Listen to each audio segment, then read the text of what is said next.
شرور أنفسنا ومن سيئات أعمالنا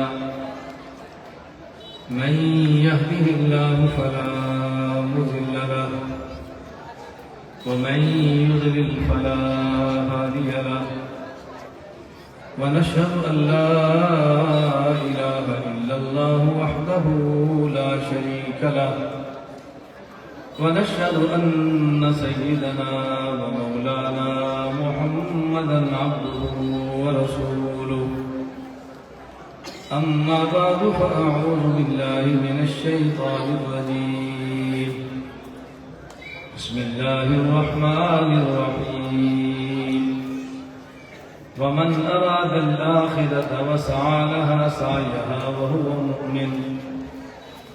مؤمن فأولئك كان سعيهم مشكورا يا رب صل وسلم دائما أبدا على حبيبك خير الخلق كلهم هو الحبيب الذي ترجى شفاعته لكل هول من الأقوال مقتحم اللهم صل على محمد وعلى آل محمد كما صليت على إبراهيم وعلى آل إبراهيم إنك حميد مجيد اللهم بارك على محمد وعلى آل محمد كما باركت على إبراهيم وعلى آل إبراهيم إنك حميد مجيد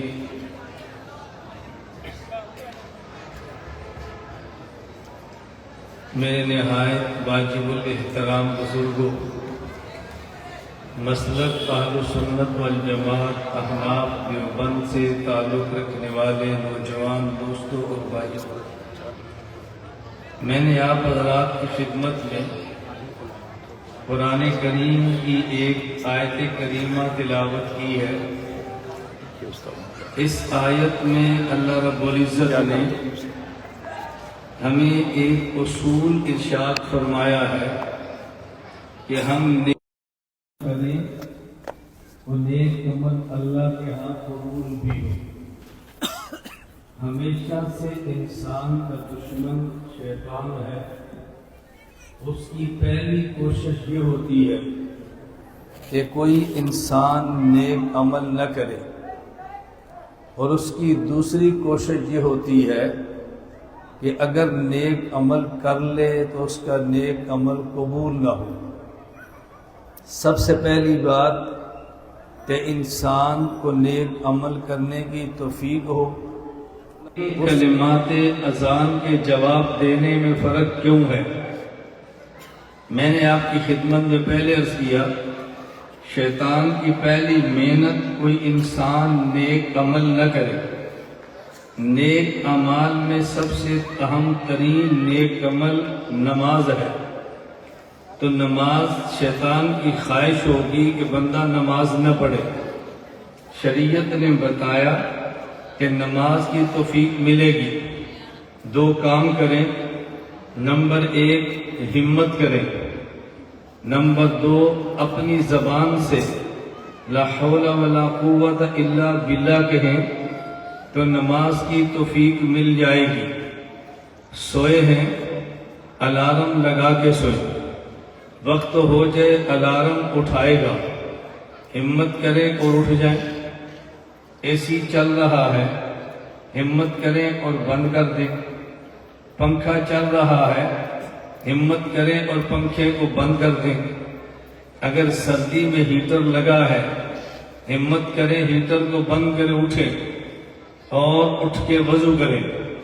نمبر ایک ہمت کریں، نمبر دو اپنی زبان سے کہیں لا حول ولا قوت الا باللہ۔ لا حول ولا قوت الا باللہ کا معنی یہ ہے اپنی عاجزی کا اور اللہ کی طاقت کا اقرار کرے کہ یا اللہ میں عاجز ہوں، تیری طاقت کے بغیر میں نیک عمل ادا نہیں کر سکتا۔ ہمت کرے، زبان سے جملے کہے اور سمجھ کر کہے کہ میں عاجز اور آپ طاقت والے، میں کمزور ہوں، شیطان کے ہاتھوں کبھی مجبور ہو جاتا ہوں، تو اے اللہ میں نہیں نیک کام کر سکتا اگر آپ کی توفیق نہ ملے۔ یہ دو کام کر لیں، نماز کی توفیق مل جائے گی۔ اگر آپ کو میری بات پہ یقین نہ آئے تو میں آپ کو یہ بات کھلے عام کہتا ہوں، بنگلہ دیش کی بات نہیں ہے، پاکستان کی بات نہیں ہے، ہندوستان کی بات نہیں ہے، مجھے پوری دنیا میں آپ ایک بندہ ایسا دکھا دیں کہ جب اذان ہو وہ ہمت کرے، دفتر میں بیٹھا ہے کام کو روک دے، ہل چلا رہا ہے اس کو روک دے، لکھ رہا ہے قلم کو روک دے، سویا ہے الارم لگائے اور اٹھ جائے، اذان کا جواب دے۔ توجہ سے بات سمجھنا، نمبر ایک ہمت کرے اور اذان کا جواب دے، دین اپنے سارے کاموں کو چھوڑ کر دے اور پھر بھی نماز نہ پڑھے۔ مجھے کوئی آپ ایسا بندہ دکھا دے، مؤذن کی اذان کا جواب بھی دے، سمجھ کر دے، جب اذان ہو تو کام کو چھوڑے اور پھر بھی نماز نہ پڑھے۔ مجھے آپ ایسا بندہ دکھائیں، ایسا بندہ نہیں ملے گا۔ مجھے کتنے لوگ ہیں، مرد بھی ہیں خواتین بھی ہیں، ہم سے اصلاحی تعلق ہوتا ہے، واٹس ایپ پہ مرد میسج کرتے ہیں، خواتین میسج کرتی ہیں، موبائل دیکھنے کی عادت ہے، موبائل دیکھنے سے مراد غلط دیکھنا، عادت چھوٹ نہیں رہی۔ میرا جواب صرف ایک لفظ ہوتا ہے، ہمت۔ نماز پڑھنے کو دل کرتا ہے، پڑھ نہیں سکتے، میں کہتا ہوں ہمت۔ شریعت پہ عمل کرنے کو دل کرتا ہے، ماحول خراب ہے، میں کہتا ہوں ہمت۔ کتنے لوگ ایسے ہیں جو مجھے کہتے ہیں آپ کا ایک لفظ ہمت پڑھنے سے ہمارے اندر ہمت پیدا ہو جاتی ہے اور ہم سمجھتے ہیں کہ ہماری غلطی کیا ہے تو گناہ سے بچ جاتے ہیں۔ شیطان کی پہلی کوشش انسان نیک عمل نہ کرے، اور دوسری کوشش نیک عمل کرے تو اس کا نیک عمل قبول نہ ہو۔ شیطان کی پہلی کوشش کا مقابلہ، اس کے مقابلے میں جنگ جیتنے کا نسخہ، قرآن کہتے ہیں ان الشیطان لکم عدو فاتخذوہ عدوا، شیطان تمہارا دشمن ہے، اس کو دشمن سمجھو۔ جس کو دشمن سمجھا جاتا ہے تو دشمن کی چال کو ناکام کرنے کے لیے تدبیریں اختیار کی جاتی ہیں۔ یہ شیطان کی چال ہے کہ بندہ نیک عمل نہ کرے تاکہ جنت میں نہ جائے، تو اس کی اس چال کا توڑ یہ ہے، نمبر ایک ہمت سے کام لیں، نمبر دو زبان سے لا حول ولا قوت الا باللہ کہیں تو دین کا نیک عمل کرنے کی توفیق مل جائے گی۔ لیکن نیک عمل کریں اور پھر نیک عمل قبول نہ ہو، نیک عمل کا نہ کرنا اتنا خطرناک نہیں ہے جتنا نیک عمل کریں اور قبول نہ ہو، اور وہ خطرناک ہے۔ ایک آدمی گرمی کا روزہ نہ رکھے نقصان کی بات ہے، لیکن روزہ رکھ لے اور قبول نہ ہو یہ دوہرے نقصان کی بات ہے۔ دنیا میں بھوک پیاس کاٹی، موت کے بعد جنت نہ ملی۔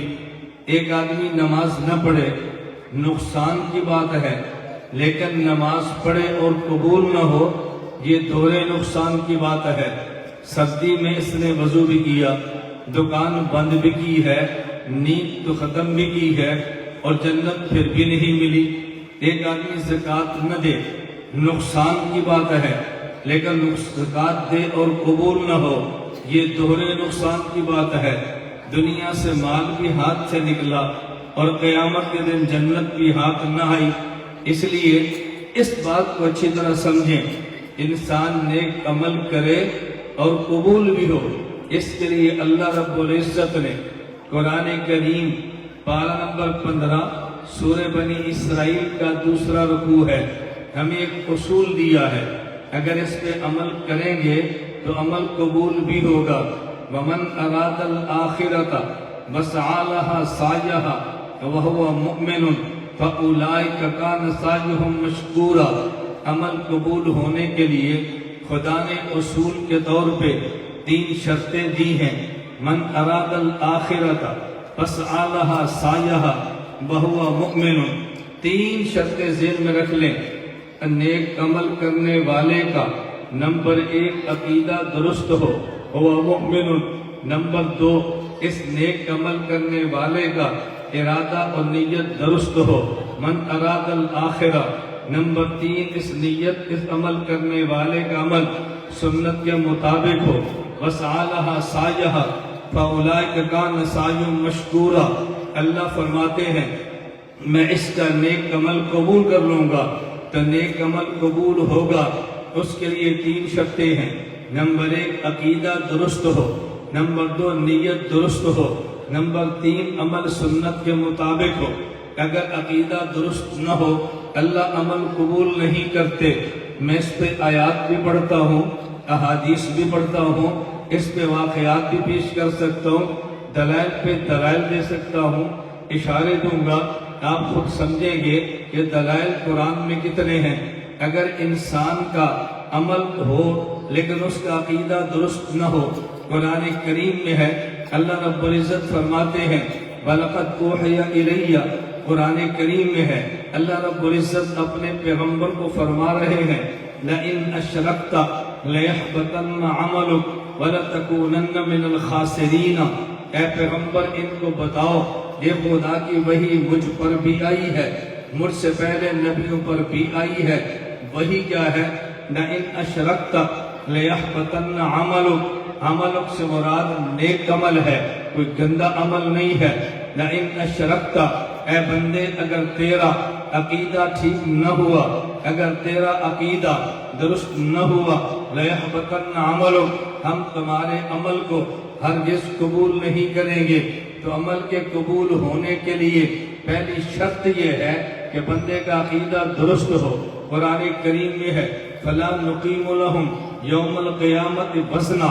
جس بندے کا عقیدہ درست نہیں ہے اللہ اعلان فرما رہے ہیں ہم قیامت کے دن اس کے عمل کو میزان میں رکھیں گے ہی نہیں، تولیں گے ہی نہیں، اس کے عمل کی طرف دیکھا ہی نہیں جائے گا۔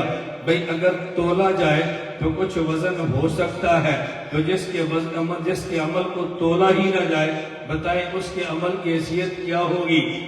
قیامت کے دن اعمال تولے جائیں گے، لیکن کس بندے کے؟ جو بندہ صحیح العقیدہ ہے اس کے عمل تول کے فیصلہ کیا جائے گا۔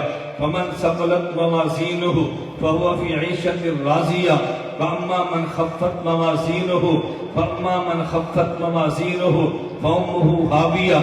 قرآن اعلان کر رہا ہے کہ دیکھو وزن کو اعمال تولے جائیں گے، لیکن عمل تولے کس کے جائیں گے؟ جس کے عمل تولنے کے قابل ہوں۔ جس کے عمل تولنے کے قابل نہ ہوں ان کے اعمال کو تولا نہیں جائے گا۔ یہ بات توجہ سے سمجھ لیں۔ اگر دنیا میں ایک انسان ہو جس انسان نے جرم 2 قسم کے کیے ہوں، تو اس نے ایک جرم یہ کیا ہے کہ بندہ قتل کیا ہے، دوسرا جرم یہ کیا ہے اس نے چوری کی ہے، تیسرا جرم اس نے یہ کیا ہے کہ اس نے کسی کو زخمی کیا۔ ایک بندے نے 3 جرم کیے۔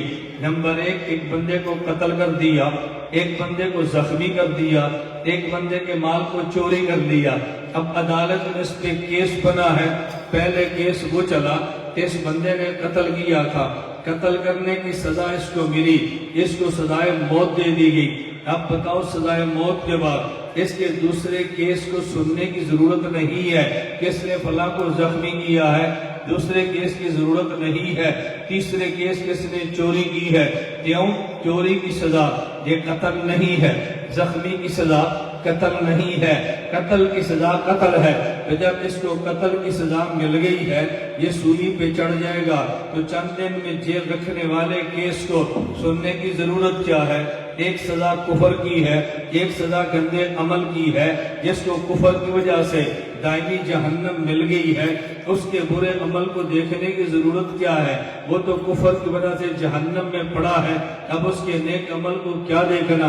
میں بات اس لیے سمجھا رہا ہوں کہ نیک عمل کا پورا عمل اس شخص کا دیکھا جاتا ہے کہ جس کا عقیدہ درست ہو۔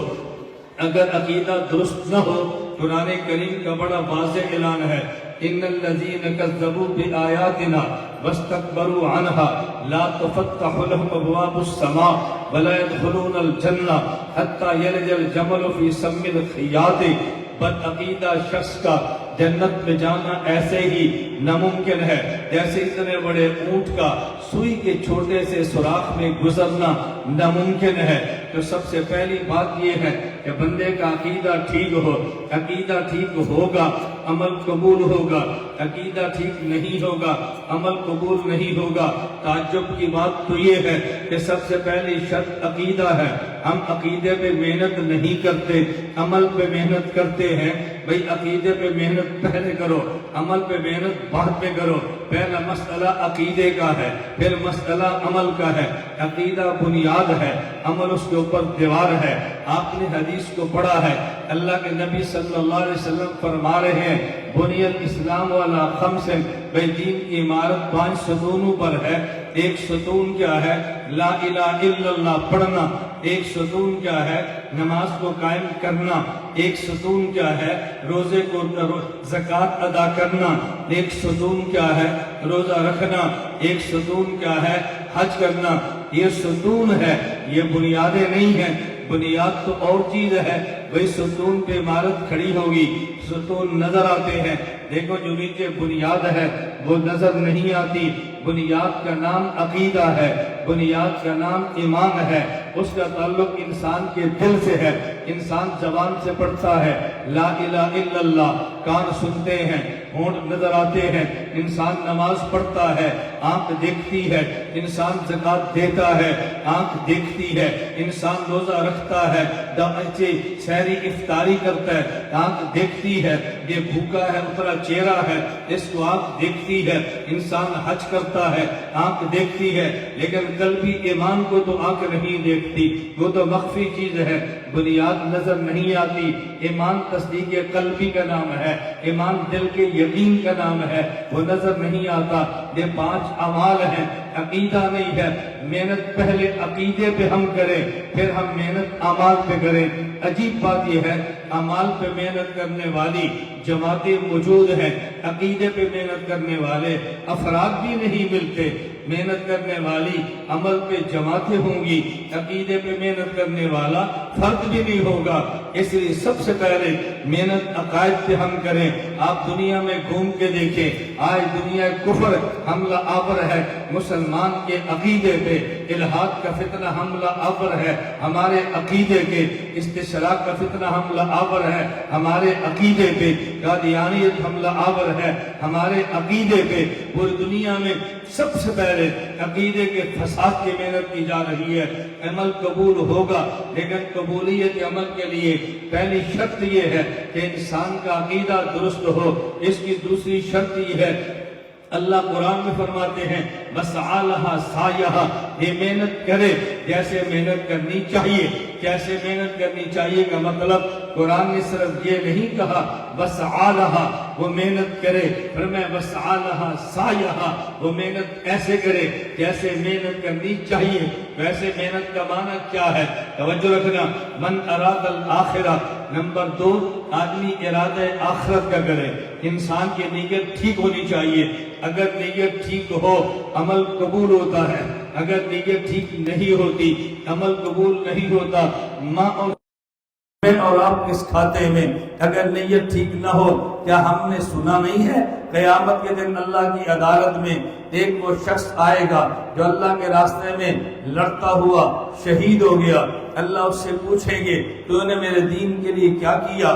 وہ کہے گا میں نے تیرے دین کے لیے جہاد کیا، میں نے تیرے دین کے لیے قتل و قتال کیا، حتیٰ کہ میں تیرے راستے میں شہید کر دیا گیا۔ فرمائیں گے قدر ہے تو نے اس لیے نہیں کیا کہ میرے راستے میں لڑے، میرے لیے لڑے، تو نے اس لیے کیا لیقال انک جریء، لوگ کہیں گے بہت دلیر تھا، وہ لوگوں نے دلیر کہہ دیا، حکم ہوگا اس کو الٹے منہ جہنم میں ڈالو اور جہنم کا ایندھن بنا دو، تیرا مقصد میں نہیں تھا، تیرا مقصد تو تھا۔ دوسرا بندہ کھڑا کیا جائے گا، تو نے میرے دین کے لیے کیا کیا؟ وہ کہے گا تیرے دین کے لیے میں نے دین کے ہر شعبے میں اپنا مال دیا ہے۔ اللہ فرمائیں گے کذبتا، جھوٹ بولتا ہے، یہ تو اس لیے دیتا لیقال انک سخی، لوگ تجھے سخی کہیں، وہ کہا جا چکا، جس کو الٹا اوندے منہ جہنم میں ڈال دو۔ کہ تیسرے کھڑا کیا جائے گا کہ تو نے کیا کیا؟ وہ کہے گا کہ میں نے دین کو سیکھا، میں نے سکھایا۔ اللہ فرمائیں گے جھوٹ ہے، کذبتا، یہ اس لیے تھا لیقال انک قارئ، تجھے کہا جائے یہ بہت اچھا قرآن پڑھتا ہے، بہت اچھا بیان کرتا ہے، بہت اچھی تقریر کرتا ہے۔ یہ تو اس لیے تھا، وہ لوگوں نے کہہ دیا اس کو اندھے وہ جہنم میں ڈال دو۔ تو قیامت کے دن اس شخص کو جو دنیا میں راہ خدا میں شہید ہوا، نیت میں فساد تھا، وہ بھی جہنم میں ہے۔ دین کا داعی ہے، نیت میں فساد تھا، وہ بھی جہنم میں ہے۔ سخی ہے، نیت میں فساد تھا، تب بھی وہ جہنم میں ہے۔ تو معلوم ہوا قبولیت عمل کے لیے دوسری شرط یہ ہے کہ بندے کی نیت ٹھیک ہو، اللہ عمل قبول کرتے ہیں۔ نیت ٹھیک نہ ہو، عمل قبول نہیں کرتے۔ انما الاعمال بالنیات، توجہ، انما الاعمال بالنیات، نیت کا عمل کا مدار انسان کی نیت پر ہے۔ نیت درست ہوگی عمل قبول ہوگا، نیت درست نہیں ہوگی عمل قبول نہیں ہوگا۔ تیسری شرط مسعی لہا سعیہا، وہ محنت کرے جیسے محنت کرنی چاہیے۔ مسعی لہا سعیہا کیا معنی؟ اس کا عمل سنت کے مطابق ہونا چاہیے۔ اگر انسان کا عقیدہ بھی درست ہو، اس انسان کی نیت بھی درست ہو، لیکن عمل اس کا سنت کے مطابق نہ ہو، اس کا عمل قیامت کے دن اللہ قبول نہیں کریں گے۔ اس لیے صرف عمل کا ہونا کافی نہیں ہے، عمل بھی ہو، سنت کے مطابق ہو۔ کتنے لوگ ہیں وہ داڑھی رکھتے ہیں، ہم کہتے ہیں بھائی رکھو، لیکن وہ داڑھی جو سنت کے مطابق ہو، داڑھی ہے سنت کے مطابق نہیں، مٹھی سے کم ہے، نہیں، یہ داڑھی تو ہے سنت کے مطابق نہیں ہے۔ ہم لباس پہنے، لباس ہے لیکن سنت کے مطابق نہیں ہے۔ لباس ہو لیکن سنت کے مطابق ہو۔ ہم نکاح کرتے ہیں، نکاح سنت ہے لیکن کب؟ جب سنت کے مطابق ہو۔ نکاح ہے لیکن سنت کے مطابق نہیں ہے، نکاح سنت کے مطابق ہونا چاہیے۔ ہمارے ہاں بچے کی پیدائش ہے، اس پیدائش پہ خوشی ہے، خوشی ہو سنت کے مطابق ہو۔ ہمارے یہاں جنازہ ہے، جنازہ ہو لیکن سنت کے مطابق ہو۔ ہمارے یہاں نکاح ہے، وہ سنت کے مطابق ہو۔ تو کبھی ہم نے غور کیا ہمارے نکاح کیا سنت کے مطابق ہے؟ ہمارے جنازے کیا سنت کے مطابق ہے؟ ہمارے دنیا میں خوشیاں اور غمیاں کیا سنت کے مطابق ہے؟ ایک مسلمان کو سوچنا چاہیے، ہم نکاح کو سنت بھی کہیں، مرد عورتوں کا مخلوط اجتماع بھی ہو، نکاح کو سنت بھی کہیں، کھانا کھڑے ہو کر ہو، نکاح کو سنت بھی کہیں، حق مال اور جہیز شریعت کے خلاف ہوں، سنت بھی کہیں، اور 200 گاڑیوں کی بارات بھی ہو، ہم اس کو سنت بھی کہیں، خلاف شریعت عمل بھی کریں۔ نہیں، بات توجہ سے سمجھیں۔ ہم نکاح کے قائل ہیں لیکن نکاح مسنون ہو، ولیمہ کے قائل ہیں مسنون ہو، عقیقہ کے قائل ہیں مسنون ہو، خوشی کے قائل ہیں مسنون ہو، غمی کے قائل ہیں مسنون ہو۔ اللہ نے اپنے قرآن میں شرطیں لگا دی ہیں کہ میں تمہارے عمل کو قبول کروں گا۔ میری 3 شرطیں ہیں۔ نمبر 1، انسان کا عقیدہ درست ہونا چاہیے۔ نمبر 2، انسان کی نیت درست ہونی چاہیے۔ نمبر 3، انسان کا عقیدہ درست ہونا چاہیے۔ اگر عقیدہ بھی درست ہو، اگر نیت بھی درست ہو اور انسان کا عمل سنت کے مطابق ہو، اللہ نے جو قرآن میں لفظ استعمال کیے ہیں ان لفظوں پہ غور کرو۔ یہ نہیں فرمایا میں تمہارے عمل کو قبول کروں گا، فرمایا فَأُولَٰئِکَ کَانَ سَعْیُہُم مَشْکُورًا، تمہارے عمل کی قدر کروں گا۔ میں بات بڑی سمیٹ رہا ہوں، لفظ قدر الگ ہے، لفظ اجر الگ ہے۔ قدر کا معنی جدا ہے، اجر کا معنی جدا ہے۔ اجر کا معنی بدلہ ہے، قدر کا معنی پروٹوکول ہے۔ فرمایا فَأُولَٰئِکَ کَانَ سَعْیُہُم مَشْکُورًا، میں تمہارے عمل کی قدر کروں گا۔ توجہ سے بات سمجھنا، قدر کیا ہے، اجر کیا ہے، دونوں میں زمین و آسمان کا فرق ہے۔ یہ نہیں فرمایا میں تمہارے عمل کو قبول کروں گا، یہ فرمایا میں تمہارے عمل کی قدر کروں گا۔ میں ایک مثال دوں گا تو شاید بات آپ کو جلدی سمجھ آئے۔ ایک حکایت ہے کہ بغداد میں ایک مرتبہ قحط پڑا، بغداد میں قحط پڑا، اور ایک دیہاتی اس نے یہ سوچ کر کہ قحط پڑا ہے، پانی نہیں ہے، خوراک نہیں ہے، میں اپنے بادشاہ تک پانی پہنچاؤں، اس نے اپنے محلے سے جو پانی وہاں نہر کھال کا تھا اس پانی کو مٹکے میں لے کر بادشاہ کے دربار تک پہنچا، کیا مجھے بادشاہ تک پہنچاؤ، میں پانی دینا چاہتا ہوں۔ پتہ چلا بادشاہ نے کہ اس کو میرے دربار میں لاؤ۔ وہ سادہ آدمی تھا، اس نے سمجھا پیاس ہے، بادشاہ پیاس سے مر رہا ہوگا، میں بادشاہ سلامت کو پانی دوں۔ وہ پانی لے کر گیا، اپنے جوہر کا لے کر گیا، اپنے تالاب کا لے کر گیا، جو اس کی اوقات تھی وہ لے کر گیا۔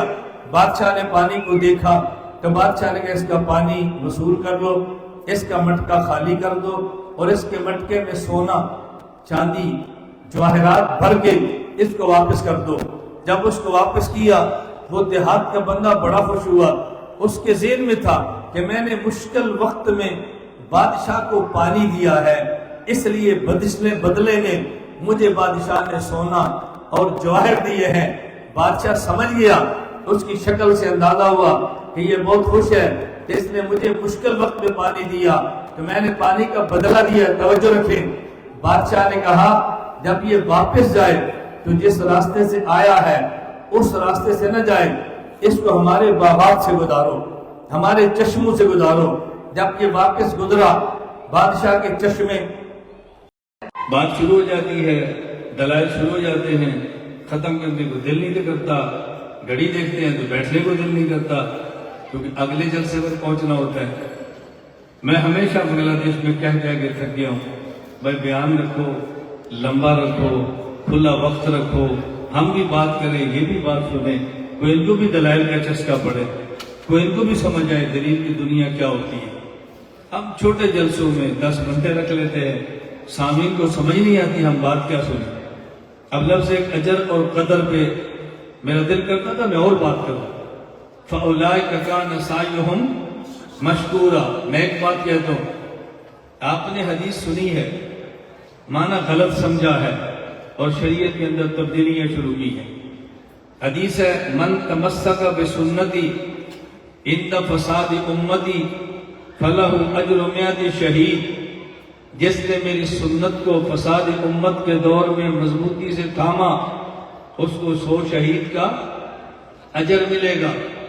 اب لوگ سمجھتے ہیں کیا ضرورت ہے لڑ کے جان دینے کی، ایک سنت کے زندہ کرنے پہ 100 کا اجر ہے تو مر کر لڑ کر ایک کا اجر کیوں لیں؟ کتنی غلط فہمی ہے، کیسے دین کو بدلا ہے۔ من تمسک بسنتی عند فساد امتی فلہ اجر 100 شہید فرمایا، فلہ قدر 100 شہید نہیں فرمایا۔ اجر الگ ہے، قدر الگ ہے، توجہ سے بات سمجھنا، اجر الگ ہے، قدر الگ ہے۔ میں مثال دیتا ہوں، ایک آدمی مزدور ہے، وہ رنگ کرتا ہے، گورنر یا وزیر اعظم اس کو بلاتا ہے ہمارے دفتر میں رنگ کر دو، آفس میں رنگ کرو، وہ ان کے آفس کو رنگ کرتا ہے، اس کو 2000 ٹکا یومیہ پیسے ملتے ہیں، وہ اس کو 3000 ٹکا دے دیتے ہیں۔ میں مثال دے رہا ہوں کہ کل کو مانگنا نہ، بھائی 3000 ٹکا مولوی صاحب کیا کر گئے تھے، میں تو مثال دے رہا ہوں، آپ کیا مزدوری آپ کا پتا ہو، یہ میری وجہ سے کل کسی کو تنگ نہ کرنا۔ بھائی توجہ، رنگ ہو گیا، وزیر اعظم کو پسند آیا، وزیر اعظم نے کہا یہ رنگ کس نے کیا ہے؟ کہا جی فلاں نے کیا ہے۔ کہا اس کو بلاؤ، آج عصر کے بعد ہمارے دفتر میں بیٹھ کے ہمارے ساتھ چائے پیے۔ وہ چائے پیتا ہے، اس کی تصویر بنتی ہے، وہ پوری دنیا کو اپنی تصویر دکھاتا ہے، وہ پوری دنیا کو وزیر اعظم سے ملنے والے ٹکے نہیں دکھاتا، تصویر دکھاتا ہے۔ یہ رنگ کے بدلے میں جو وزیر اعظم نے ٹکے دیے ہیں یہ اجر ہے، جو ساتھ بٹھا کر چائے پلائی ہے یہ قدر ہے۔ نہیں سمجھے؟ ساتھ بٹھا کے چائے پلائی ہے یہ بولیے قدر ہے۔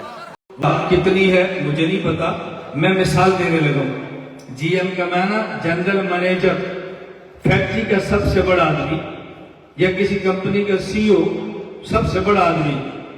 آپ جی ایم کو دیکھیں، اس کی تنخواہ ممکن ہے 1,00,000 ہو، ممکن ہے اس کی 2,00,000 ہو، ممکن ہے 5,00,000 ہو، لیکن آپ کے ملک کے وزیر اعظم کی تنخواہ یہ کمپنی کے سی او سے کم ہے، میں جانتا ہوں، کبھی فیکٹری کے جی ایم سے کم ہے۔ وزیر اعظم کی تنخواہ یہ فیکٹری کے سی او سے کم ہوتی ہے، لیکن جب وزیر اعظم نکلتا ہے، روڈ لگا ہے، ٹریفک بلاک ہے، یہ وزیر اعظم تنہا ہے، ادھر سامنے 100 سی او کھڑے ہیں، پولیس والے کہتے ہیں گاڑی سائڈ پہ کرو، یہ کون ہے؟ سی او، سائڈ پہ کرو، یہ کون ہے؟ جی ایم، فیکٹری سائڈ پہ کرو، یہ کون ہے؟ فیکٹری کا مالک، سائڈ پہ کرو۔ کیوں؟ کہ جی وزیر اعظم آ رہا ہے۔ اگر سی او پولیس والوں سے پوچھے بتاؤ وزیر اعظم کی ماہانہ تنخواہ کتنی ہے، وہ کہتے ہیں 2,00,000 کتنی؟ مثال 2,00,000، تو جی ایم اور سی او کہتا ہے میری تنخواہ 5,00,000 ہے، وزیر اعظم کی تنخواہ 2,00,000، میری تنخواہ 5,00,000، تو میری تنخواہ زیادہ ہے، میں گاڑی کیوں پیچھے کروں؟ توجہ سے بات سمجھنا، یہ جو 2,00,000 تنخواہ ہے وزیر اعظم کی، یہ اجر ہے، سی او کی تنخواہ 5,00,000 یہ اجر ہے، یہ جو روڈ بلاک ہے یہ قدر ہے، یہ کیا ہے؟ یہ پروٹوکول ہے۔ پورے بنگلہ دیش کے جتنے سی او ہیں ان سب کی قدر ایک طرف، تنہا وزیر اعظم کی قدر ایک طرف، قدر اور ہے، اجر اور ہے۔ من تمسک بسنتی عند فساد امتی فلو اجر 100 شہید، 100 شہید کا ایک مردہ سنت کو زندہ کرنے والے کو اجر تو مل سکتا ہے، ایک شہید کا پروٹوکول نہیں مل سکتا۔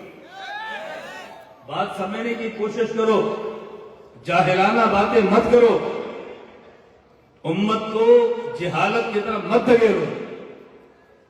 میری بات سمجھ رہے ہیں؟ احیاء سنت کی محنت کرو، ہم آپ کے ساتھ کھڑے ہیں، لیکن احادیث میں تحریف نہ کرو، اس کا پیرا ہم دیں گے۔ علماء کو دینا چاہیے کہ نہیں؟ تو بولتے نہیں چاہیے، تمہاری زبان ہی نہیں ہلتی، تم نے کیا پیرا دینا؟ عالم بن کے جیو، دلائل کی طاقت سے جیو، جرأت، شجاعت اور غیرت کے ساتھ جیو، علم کی دنیا کی باتیں کرو۔ فَأُولَئِكَ كَانَ سَعْيُهُمْ، کچھ سمجھ آیا؟ ان کا عمل قبول کریں گے یا قدر کریں گے؟ قدر۔ سَعْيُهُمْ مَشْكُورًا کہا، سَعْيُهُمْ مَأْجُورًا نہیں کہا۔ فَأُولَئِكَ كَانَ سَعْيُهُمْ مَأْجُورًا کا معنی الگ ہے، مشکورہ کا معنی الگ ہے۔ ہم ان کے عمل کی قدر کریں گے، لیکن قدر کب کریں گے؟ نمبر 1، سبق یاد کرو۔ میں بار بار کہتا ہوں کہ ہمارے بیان کو سبق سمجھا کرو۔ کیا سمجھو؟ ابھی کوئی پوچھے نا کہاں گئے تھے، تو یہ نہ کہنا کہ ہم نے مولانا الیاس گھومن کا بیان سنا ہے، آپ نے کہنا ہے ہم نے مولانا الیاس گھومن سے سبق پڑھا۔ کیا پڑھا ہے؟ کیا سبق پڑھا ہے؟ اور میں اب سبق یاد کرا کے اجازت لیتا ہوں، تو سبق یاد کر لیں پھر اجازت۔ قبولیت عمل کی 3 شرطیں ہیں۔ قبولیت عمل کی، سب بولو، قبولیت عمل کی 3 شرطیں ہیں۔ نمبر 1، عقیدہ ٹھیک ہو، نمبر 2، نیت ٹھیک ہو، نمبر 3، عمل سنت کے مطابق۔ سبق یاد رکھ لو گے؟ آج کا سبق یاد رکھ لو گے؟ تم نہیں یاد کرو گے میں پھر کہوں گا، نہیں یاد کرو گے پھر کہوں گا، جب تک تم نے یاد نہیں کرنا تب تک ہم بھی بیٹھے۔ قبولیت عمل کی، سب کہو، قبولیت عمل کی۔